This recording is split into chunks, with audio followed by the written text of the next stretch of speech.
신앙의 길을 가는 것이 쉽지가 않습니다. 그래서 신앙을 포기하고 그렇게 교회 밖으로 나가서 세상의 길을 가는 사람이 있습니다. 우리가 신앙을 가지는 이유는 성숙해지는 데 있고 성장의 목적이 있습니다.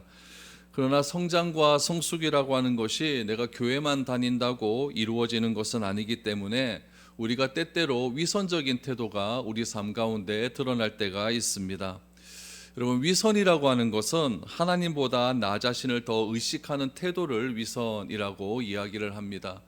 항상 하나님을 의식하는 태도로 삶을 살아야 되지만 하나님보다 나를 더 의식하기에 내 삶 가운데 위선적인 태도가 나타날 수가 있습니다.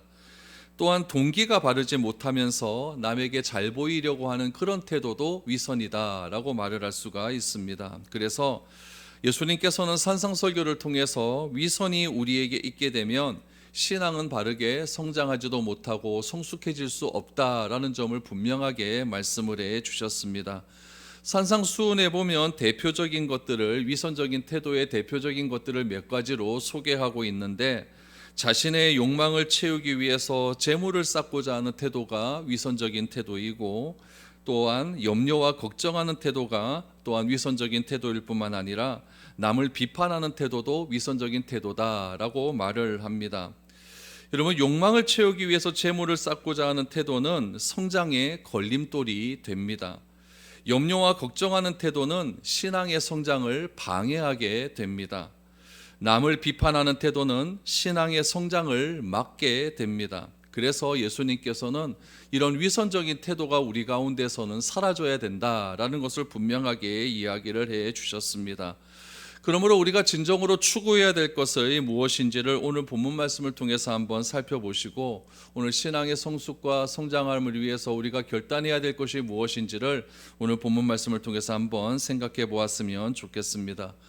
그러면 우리가 신앙의 성장과 성숙을 위해서는 어떠한 태도를 보여야 될까요? 오늘 7절 말씀을 한번 보시기를 바랍니다.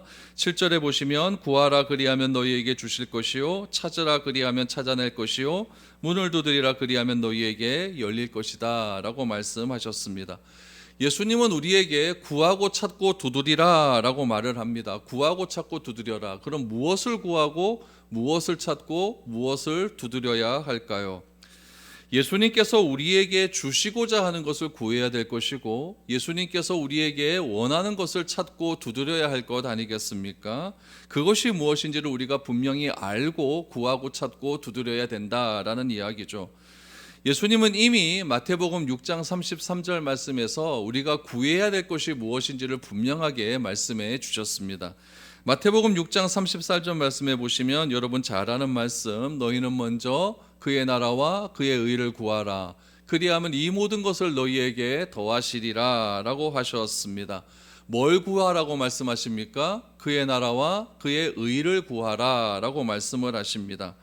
이것을 구하라고 하는데 우리는 이 말씀을 무시하고 보지도 않고 무작정 내가 필요한 것만 구하다가 응답이 되지 않으니까 신앙을 포기하고 기도를 포기한 사람들도 주변에서 종종 보게 됩니다. 그렇다면 하나님께서 우리에게 주시고자 하는 것이 무엇이기에 우리가 구하고 찾고 두들겨야 할까요? 오늘 본문 말씀에 보면 우리가 구해야 할 것이 9절에서 11절까지의 말씀에 보면 나와 있습니다. 우리 9절 말씀만 보시죠. 구하는 이마다 받을 것이요 찾는 이마다 찾아낼 것이요 두드리는 이에게 열릴 것이니라. 너희 중에 누가 아들이 떡을 달라 하는데 돌을 주며 생선을 달라 하는데 뺨을 줄 사람이 있겠느냐? 너희가 악한 자라도 좋은 것으로 자식에게 줄 줄 알거늘 하물며 하늘에 계신 너희 아버지께서 구하는 자에게 좋은 것으로 주시지 않겠느냐라고 말을 합니다. 악한 아버지라 할지라도 자녀들에게는 좋은 것을 주기를 원한다라는 것이 동서고금을 막론하고 부모된 마음일 것입니다. 그러면 하늘에 계신 하나님께서 우리에게 주시고자 하는 가장 좋은 것은 무엇일까요? 가장 좋은 것이 무엇이기에 우리 주님께서는 그것을 구하라고 말씀하셨을까요? 우리 누가복음 11장 13절 말씀에 보시면 오늘 본문과 똑같은 말씀이 기록되어 있습니다. 너희가 악할지라도 좋은 것을 자식에게 줄 알거든 하물며 너희 하늘 아버지께서 구하는 자에게 성령을 주시지 않겠느냐라고 말을 합니다. 예수님이 말씀하시는 가장 좋은 것은 무엇이냐? 바로 성령이라고 말씀을 해 주셨습니다. 성령을 주겠다고 성령을 구하라라고 말씀을 하시는데 우리는 다른 것을 구하고 있다라고 하는 것에 문제점이 있는 것이겠죠. 예수님께서 십자가를 지신 이유는 무엇이냐면은 우리를 구원하시기 위함도 있겠지만 또 다른 목적 중에 하나는 무엇이냐면 성령을 주시기 위함이다라는 이야기죠. 예수님께서 제자들과 마지막 밤을 보내실 때에 다락방 설교 속에서 내가 떠나는 것이 너희에게 유익하다라고 말씀을 하시면서 내가 떠나야만 더 좋은 것이 우리에게 올 수 있다라고 말씀을 해 주셨습니다. 그래서 제자들은 마가다락방에서 주님의 말씀을 기억하고 간절히 기도하고 구했더니 성령이 임하게 되었고, 성령이 임한 결과가 무엇이냐면은 교회의 탄생으로 이어지게 된 것입니다. 그러므로 우리가 구해야 될 것은 성령을 먼저 구해야 됩니다. 성령을 구하는 것이 먼저 그의 나라와 그의 의를 구하는 우리의 태도라는 것을 오늘 말씀을 통해서 알게 됩니다. 마태복음 6장 33절에서 그의 나라와 그의 일을 구하라, 그리하면 이 모든 것을 너희에게 더해 주시겠다라고 말씀을 해 주셨으니까 우리가 성령을 구하는 간절한 그런 마음으로 하나님께 구하게 되면은 하나님께서 우리에게 성령을 주실 것이고, 성령을 주신 이후에 이 모든 것을 우리에게 또한 주시겠다라고 약속을 해 주셨습니다. 그래서 예수님께서는 이 성령을 구하기 전에 먼저 조건이 하나 있는데 이러한 충분 조건이 필요하다라는 것을 말씀하셨죠. 요한복음 15장 7절 말씀해 보면은 너희가 내 안에 거하고 내 말이 너희 안에 거하면 무엇이든지 원하는 대로 구하라, 그리하면 이루리라 라고 말씀을 하셨죠.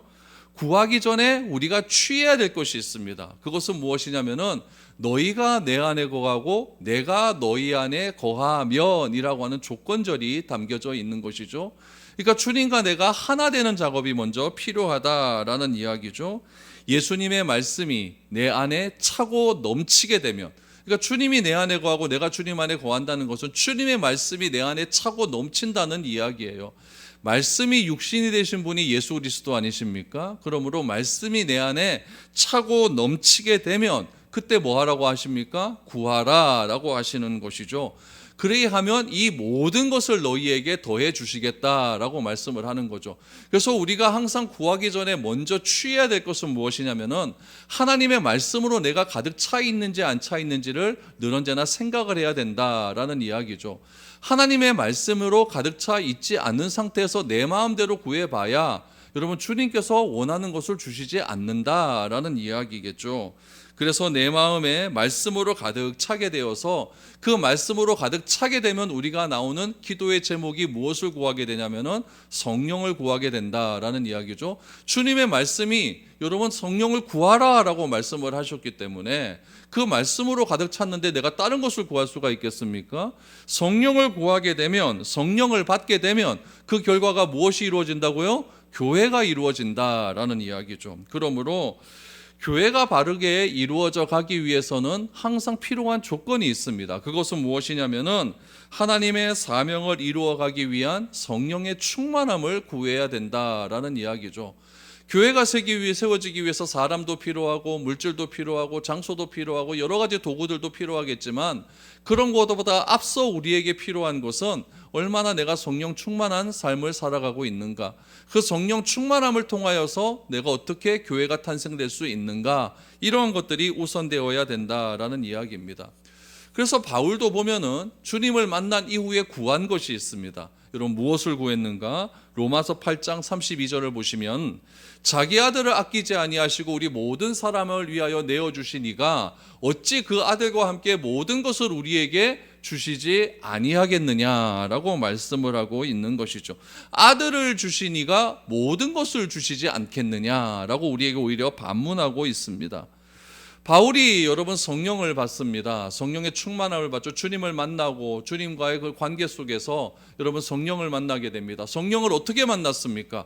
바울이 여러분 예수님을 만난 다음에 바로 여러분 변화됩니까? 그건 아니거든요.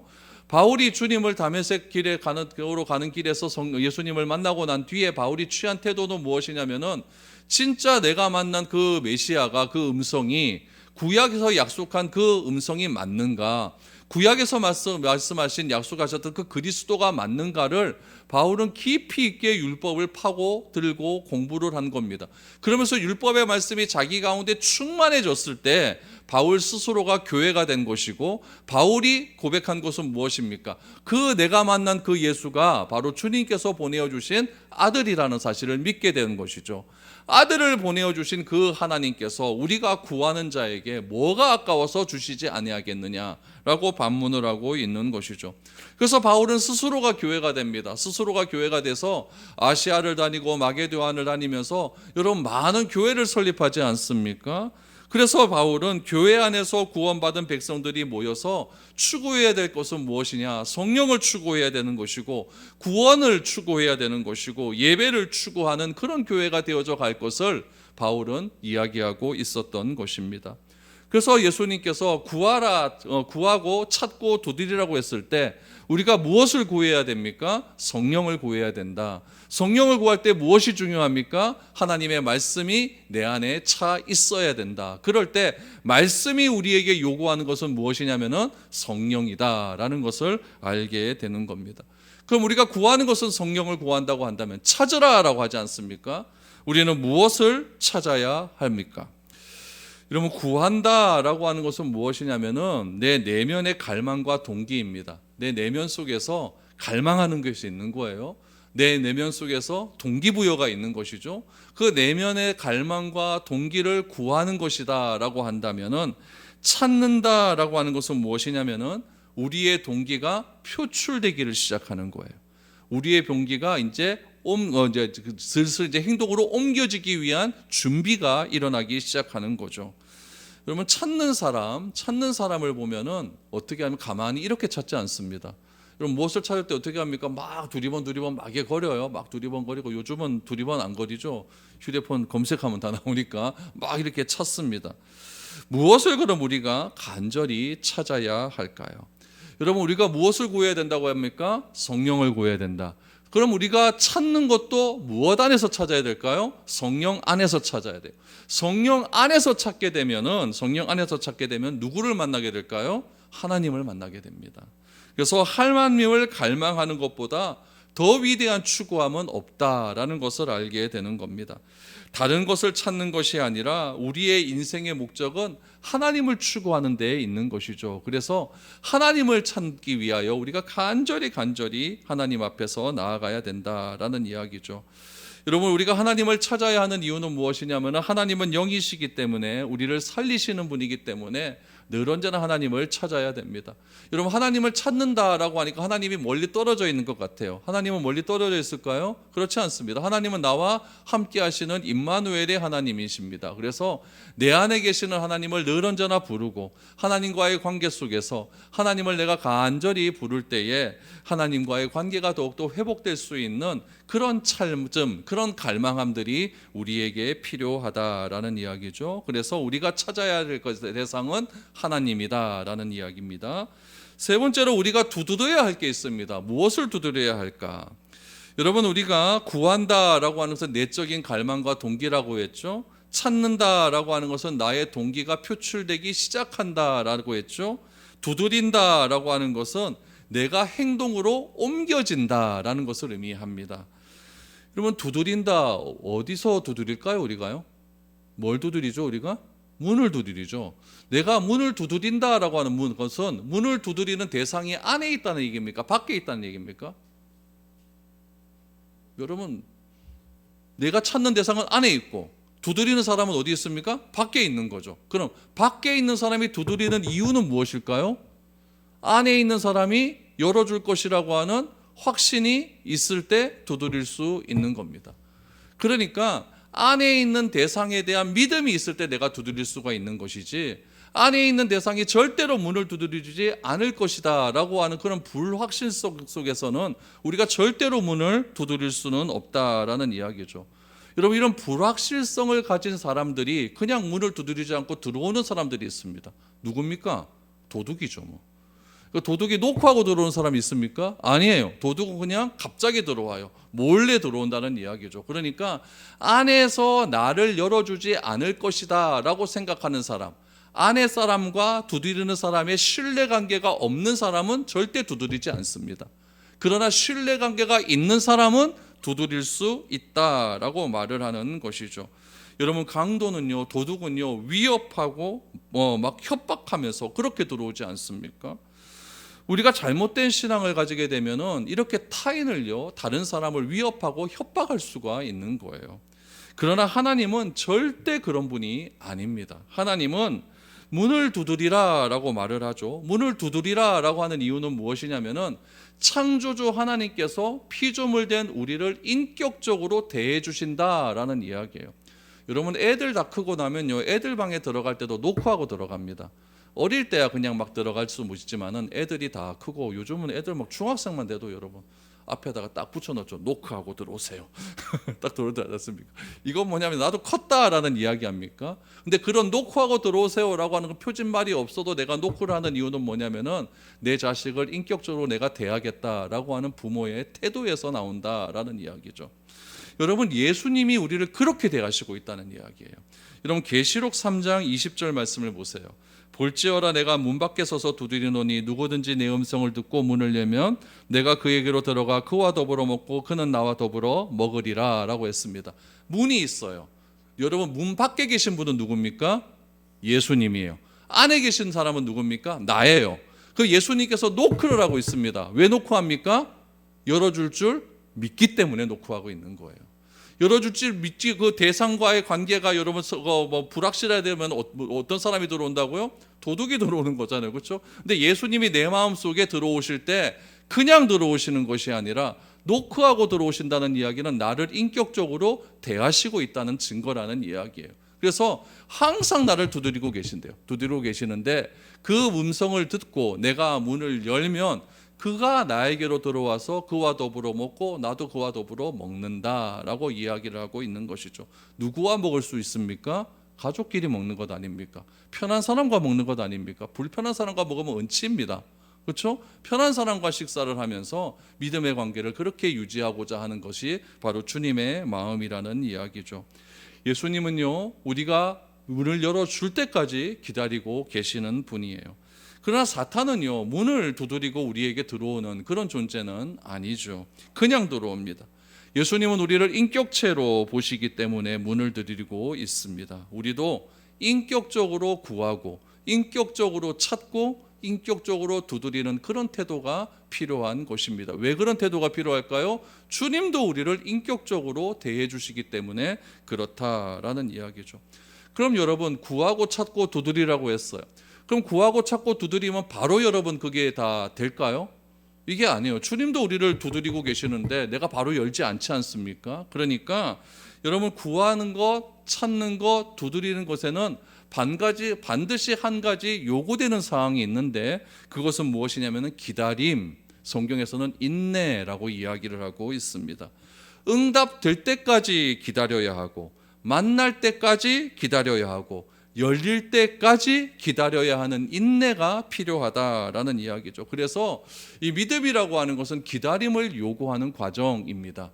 여러분, 믿음이 없이는 절대 기다릴 수가 없습니다.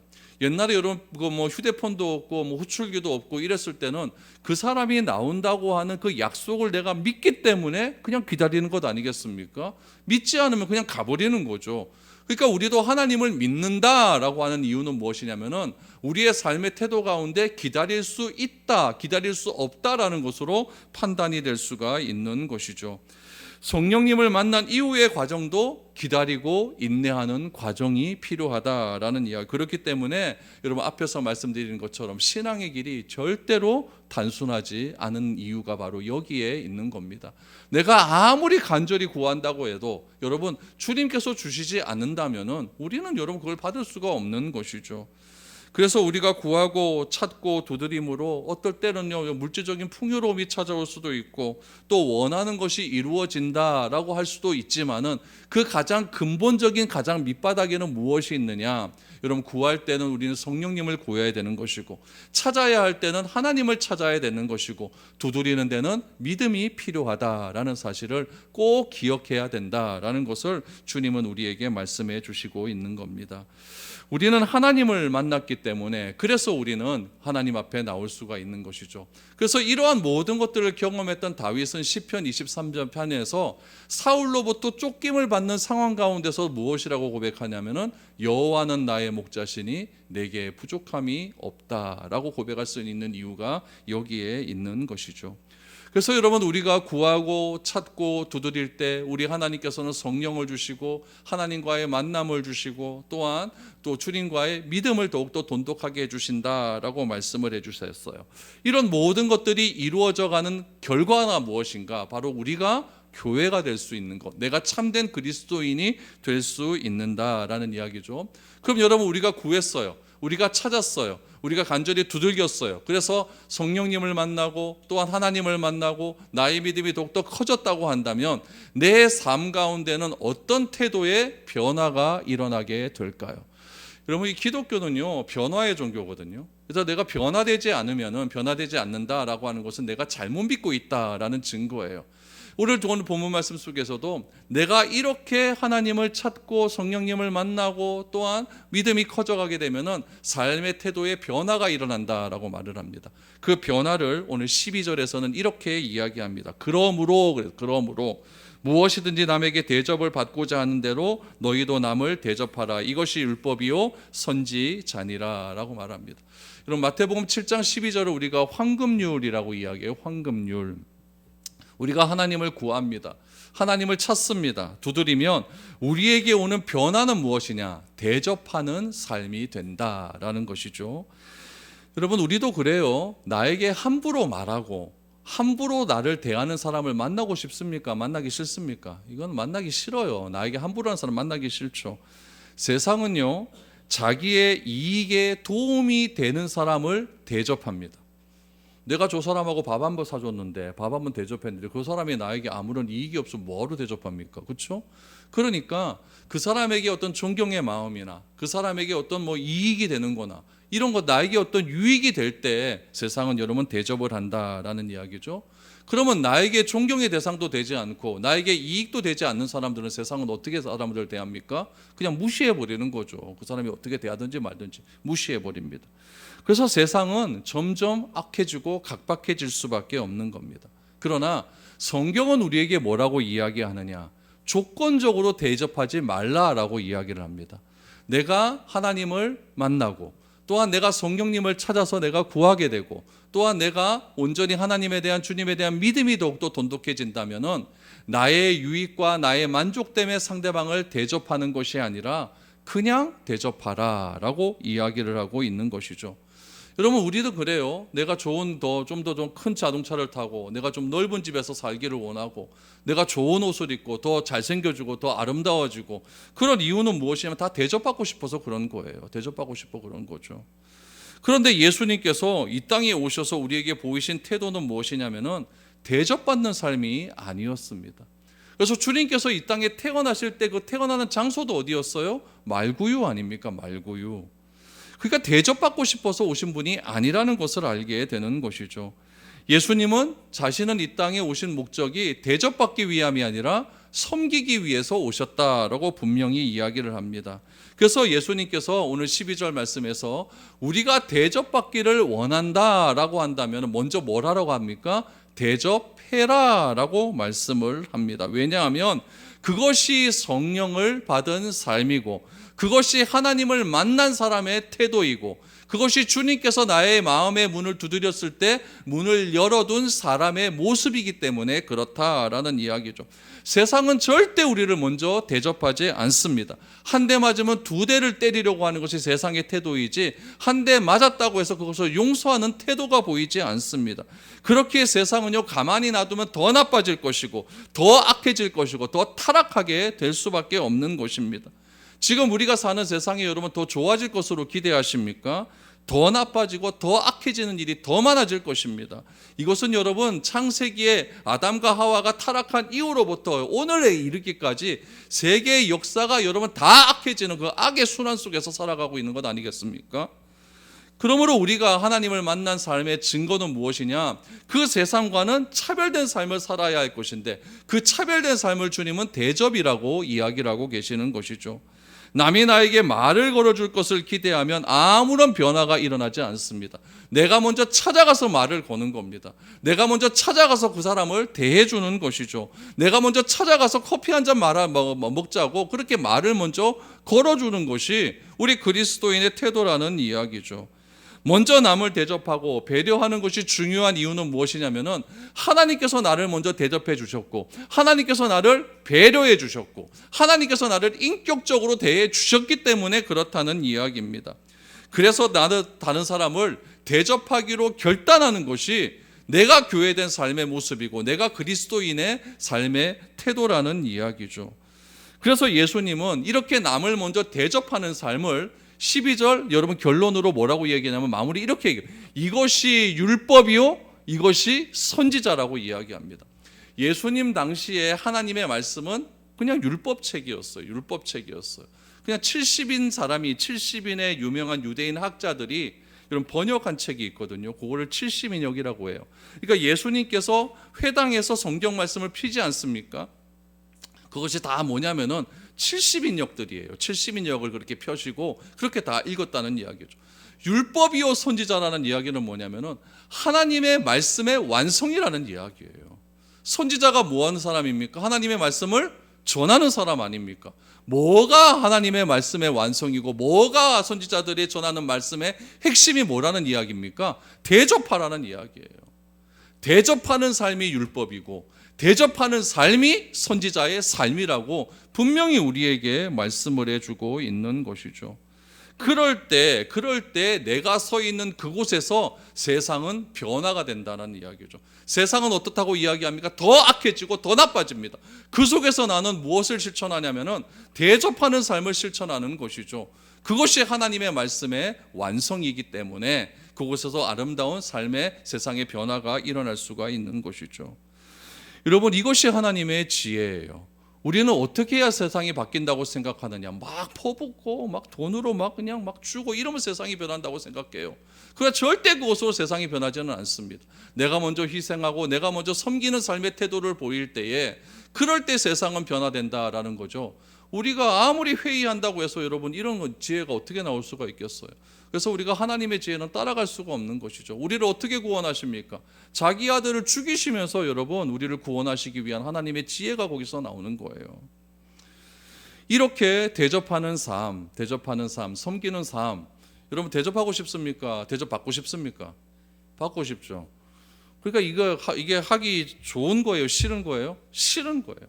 싫죠. 저도 대접받는 거 좋죠. 대접하는 거 좋겠습니까? 이 싫은 삶을 주님께서는 13절 14절에서 이렇게 이야기합니다. 좁은 문으로 들어가라.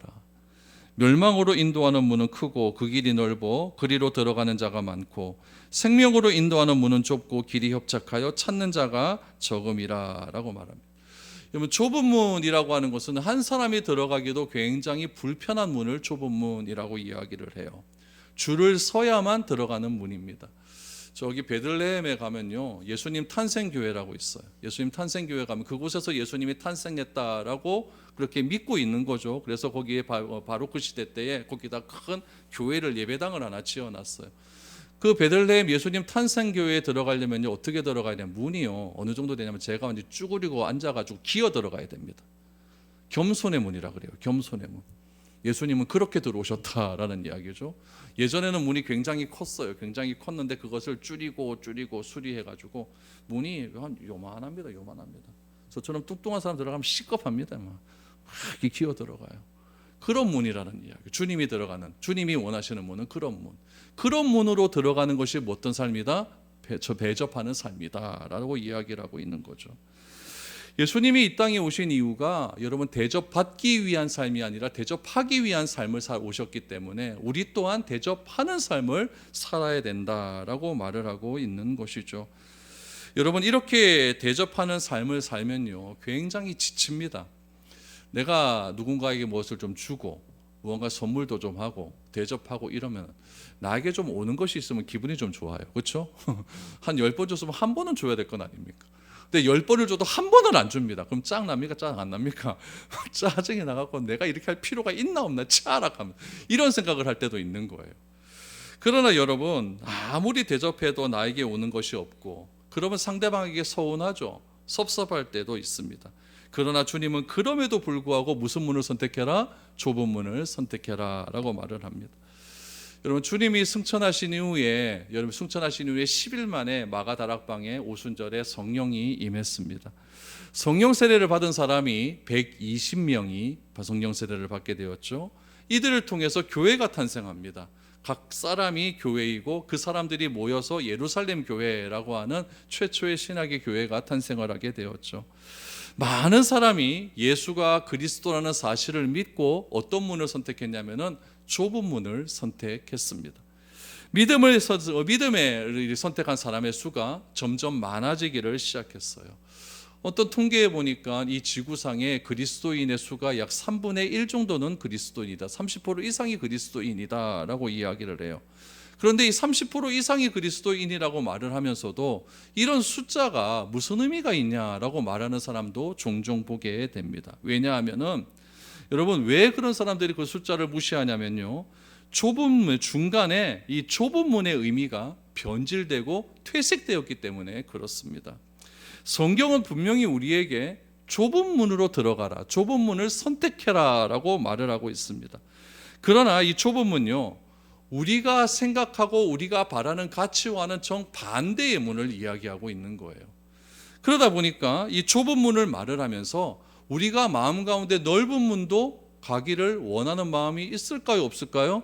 있어요. 그러면서 어떻게 하기 시작했냐면은 이 좁은 문에다가 이 넓은 문을 하나씩 더하기 시작을 하는 거예요. 요거를 타협이라고 이야기를 해요. 이 좁은 문과 넓은 문은 절대로 같이 갈 수 없는데 이 좁은 문만을 가지고 가려고 하니까 내가 너무 싫은 거예요. 그래서 보편적인 사람들이 추구하는 넓은 문의 가치를 좁은 문에 하나씩 넣기를 시작하는 거죠. 그러면서 교회가 변질되기를 시작을 합니다. 여러분, 교회가 변질되다 보니까 교회가 성경적인 모습에서 점점 멀어져 가고 있어요. 1차 세계대전 이후에 러시아의 볼세비키라고 하는 사람이 있습니다. 그 사람이 러시아 혁명을 일으켰어요. 그걸 뭐라고 하면 10월 혁명이라고 이야기하거든요. 이 10월 혁명을 일으킬 때에 러시아 전체 인구의 3% 미만의 사람이 혁명을 일으킵니다. 그런데 러시아가 완전히 뒤바뀌어 버렸어요. 여러분, 로마의 그리스도가 국교화가 되지 않습니까? 313년에 국교가 되는데 그 국교화가 될 당시에 로마에 있는 그리스도인의 수는 그 당시 로마 전체 인구의 1%가 되지 않았습니다. 어떻게 이런 일이 일어날 수가 있을까요? 여러분, 변화는 숫자로 일어나는 것이 아니다라는 것을 우리에게 말해주고 있는 거예요. 변화는 무엇으로 일어날 수가 있습니까? 나의 결단과 실천을 통해서 일어날 수가 있는 겁니다. 좁은 문과 좁은 길로 가는 것에 갈등이 없는 사람, 여러분, 끝까지 좁은 문으로 들어가겠다고 결심하는 사람, 세상이 구하고 찾고 두드리는 것을 원하는 것이 아니라 나는 그럼에도 불구하고 대접하고 섬기며 십자가가 주는 지혜를 구하고 찾고 두드리겠다고 하는 결정을 하는 그런 사람들이 많아질 때에 교회는 변화되고 세상은 변화되고 우리가 사는 세상은 진정한 평화가 임하는 그런 세상이 될 수가 있는 겁니다. 주님께서는 이런 평화를 우리에게 허락하시기 위해서 말씀이 육신이 되어 이 땅에 오셨습니다. 말씀이 육신이 되어 이 땅에 오신 그 사건을 성경은 하늘에는 영광이고 이 땅에는 평화다라고 이야기를 합니다. 어떤 게 이 땅에 평화가 임할 수가 있을까요? 주님이 이 땅에 오신 그 목적 그대로 행하는 사람들이 점점 많아질 때 하늘에는 영광이 되고 이 땅에는 평화가 될 수가 있는 겁니다. 주님이 이 땅에 오셔서 행하신 일이 무엇입니까? 대접하는 삶이었다라는 이야기죠. 그러면 이렇게 말합니다. 그렇게 해서는 세상에서 살 수가 없습니다. 세상에 살 수가 없습니다. 굶어 죽을 수도 있습니다. 다른 사람들은 다 손가락질 받고 삽니다. 이런 삶을 내가 어떻게 살아갈 수가 있습니까? 그냥 적당하게 이 정도는 내가 하고 그 정도는 또 주님께서 원하는 거 그렇게 하면 안 되겠습니까? 이렇게 말하는 사람이 있습니다. 그럼 하나님께서는 이렇게 요구하는 우리들에게 무엇을 주실까요? 어떤 해결점을 주실까요? 그럼 하나님께서는 제 생각에는 한 중간문을 주실 것 같아요. 그런데 성경은 그렇게 요구하는 사람에게 주시는 문은 뭐냐면은 좁은 문을 주십니다. 더 좁은 문을 주세요. 더 좁은 문을 주세요. 그래서 여러분, 좁은 문과 좁은 길을 걸어가면서 여러분, 왜 예수님께서는 더 좁은 문을 주시느냐? 그 좁은 문과 좁은 이른 길을 걸어가면서 경험되어지는 그 기쁨이 세상의 가치가 주는 기쁨보다 더 크기 때문에 그렇습니다. 여러분, 좁은 문을 선택해라 라고 하는 것은 어디에 나와 있습니까? 말씀에 나와 있죠. 이 하나님의 말씀이 내 삶과 충돌이 되는 거예요. 합해지는 거예요. 그때 오는 충격과 그때 오는 기쁨이 성경을 뭐라고 이야기하냐면 평화다라고 이야기를 해요. 기쁨이다라고 이야기를 합니다. 여러분, 하나님의 말씀과 자신의 경험이 충돌했었을 때 오는 평화를 경험한 사람이 바울입니다. 그렇기 때문에 바울은 감옥 안에서도 기뻐하고 기뻐하라라고 말할 수가 있는 것이죠. 저는 오늘 이 시간 이후로부터 우리가 추구하는 구하고 찾고 두드리는 것이 세상이 추구하는 구하고 찾고 두드리는 것과는 좀 반대되는 그런 추구함이 일어날 수 있기를 바랍니다. 주님은 우리에게 성령을 추구할 것을 말씀하셨고, 그래서 성령이 우리에게 임하게 되면 내가 교회가 될 것이다 라고 말씀을 해 주셨습니다. 내가 교회가 되는 삶의 증거는 어디에 나타납니까? 내가 남을 대접하는 것에 나타난다. 남을 섬길 줄 아는 것에 나타난다. 그것을 헬라어로 디아코니아의 삶을 추구하는 것에 나타난다라고 하셨습니다. 세상은 대접받기를 원하고 섬김을 받기를 원하기 때문에 성령을 받은 사람은 그것과 반대되는 길을 선택하면 된다고 합니다. 그것이 좁은 문이고 좁은 길입니다. 우리가 이것을 선택할 때에 내가 선택한 그곳에서 변화가 일어나는데, 그 변화를 성경은 무엇이라고 이야기하냐면은 하나님의 나라가 임했다라고 이야기하고 있는 겁니다. 그래서 예수님이 이 땅에 오실 때에 예수님의 길을 예비했던 세례 요한은 회개하라, 천국이 가까이 왔다라고 선언을 했고, 예수님도 이 땅에 오셔서 제일 먼저 선포한 메시지는 회개하라, 하나님 나라가 가까이 왔다라고 말한 이유가 여기에 있습니다. 하나님을 선택하면 우리에게 넓고 창대한 길을 주시는 것이 아니라 좁고 어려운 길을 주십니다. 그러나 그 길을 선택해서 우리가 남을 대접하기 시작하고 추구하는 가치가 달라진다면 여러분이 모이는 어느 곳에서나 하나님의 나라는 임하게 될 줄 믿습니다. 주님은 그런 계획을 실현하기 위해서 말씀이 육신이 되어 이 땅에 오셨고, 우리에게 대접하는 삶이 어떤 삶이신지를 몸소 우리에게 보여주셨습니다. 우리가 무엇을 구하고 찾을 것인지 두드릴 것인지 오늘 말씀을 통해 기억하고 결단하셔서 한 주간 말씀대로 구하고 찾고 두드릴 수 있는 저와 여러분들의 삶이 되어질 수 있기를 축복드립니다.